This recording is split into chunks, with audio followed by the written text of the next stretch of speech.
Think about getting dressed in the morning. You put your socks on, then your shoes. Try to do it the other way around, and you just end up with a mess. Math works exactly the same way. If you try to solve parts of an equation out of order, you guarantee yourself the wrong answer. This master note sheet lays out the sequence you need to follow. It's called the BODMAS rule. Look at the top 4 lines. We start with brackets. Next comes of, which means powers or fractions, like half of 10. Then we have division and multiplication. Here is the first place people make mistakes. Division and multiplication are equal partners. When they sit next to each other in an equation, you solve them from left to right. The final 2 letters stand for addition and subtraction. They share the same golden rule. They are equal partners, and you read them from left to right. Memorizing the letters is the easy part. To actually solve problems correctly, you have to treat those equal partners as horizontal pairs rather than a vertical checklist. Let's test that left to right rule with this first example problem on the page. We have 24 divided by 4 times 3 plus 5. Because m comes before d in BODMAS, it is tempting to multiply the 4 and 3 first, but that forces an incorrect sequence. Division and multiplication are equals, so we read left to right. The division operation comes first, so we divide 24 by 4, which gives us 6.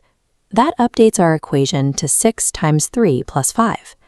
Looking at our rules, multiplication takes priority over addition. 6 times 3 equals 18. We are left with a simple addition problem. 18 plus 5 brings us to a final answer of 23. That correct sequence was determined entirely by their left to right positions, not by the order of the letters in the acronym. Now let's look at this second example on the notes page. The multiple layers of square, curly, and round brackets can easily look overwhelming. The strategy here is to peel the equation like an onion. Ignore the outer layers completely and find the innermost round brackets. Deep inside, we find 6 divided by 2. Solving that gives us 3. By substituting that 3 back into the problem, one entire layer of brackets vanishes, clearing away a layer of visual clutter. Pause the video right here. Apply the onion rule to locate the next step and write down what the simplified equation looks like next. Large math equations are built from short, basic math facts stacked on top of each other. You just have to clear away the brackets to expose them. Returning to the problem, the next layer of our onion is the middle curly brackets. 12 minus 3 equals 9. We drop that 9 into the equation, leaving only the outer square brackets. 20 plus 9 is 29. Now all the brackets are gone. We take 50, subtract 29, and reach our final answer of 21. Notice how the shape of the work changes on the page. Step by step, the wide, complex equation narrows down into a single point of data. To solve these problems correctly every time, remember your partnerships. Division and multiplication, addition and subtraction are always read from left to right.